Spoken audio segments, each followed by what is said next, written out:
ஆசானே, நீங்கள் என்னுடன் அமர்ந்து வருவது எனக்கு உச்சக்கட்டத்தை அடைந்தது போல் உள்ளது. குத்துச்சண்டை என்றாலே எமக்கு நீங்கள் தான் ஆசானே. நீங்கள் மட்டும் டைனோசர் காலத்தில் பிறந்திருந்தால் டீரெக்ஸையே தூக்கி புசித்திருப்பீர்கள். ஏறி போட்டியிரு கபிலா, கர்த்தர் உன்னோடு இருக்கிறார். இது கிறிஸ்துமஸ் காலம். செல்லடா, உன் கண்களில் நான் அச்சத்தை கண்டுவிட்டேன். அப்படியே ஓட்டம் பிடித்து விடு. மணிரத்னம் புதல்வன் எல்லாம் நம்மிடம் இப்படி உரையாடவே கூடாது. பார்ப்பதுக்கு நகைச்சுவையா இருக்கும். அவனை அழைத்து 2 ஊமை குத்தாவை குத்தி அனுப்பிவிடு. தாய்லி மாமனுக்காக செய்யடா, தாய் வழி மாமனுக்காக செய்யடா. நான் போட்டியிடுகிறேன் ஆசானே, நான் போட்டியிடுகிறேன். தந்தையே, நான் போட்டியிடுகிறேன். கர்த்தர் உன்னை வாளாக்காமல் தலையாக்குவார். சென்று வா, வென்று வா. அற்பப்பதர்களா, அனைவரும் என்ன என் ஆசானின் பற்களை துலக்க பார்க்கிறீர்களா? வெம்புலி, உன்னை அடித்து உனக்கு நான் மலை வளையம் சூட்டுவேனடா. கலக்க போது யாரா?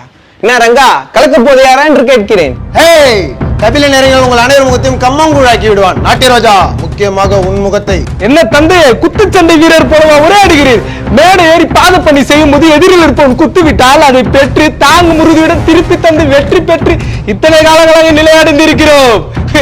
சின்னஞ்சிறு ஆண் இருப்பவன் அவனை வைத்து கரகாட்டு காண்டு.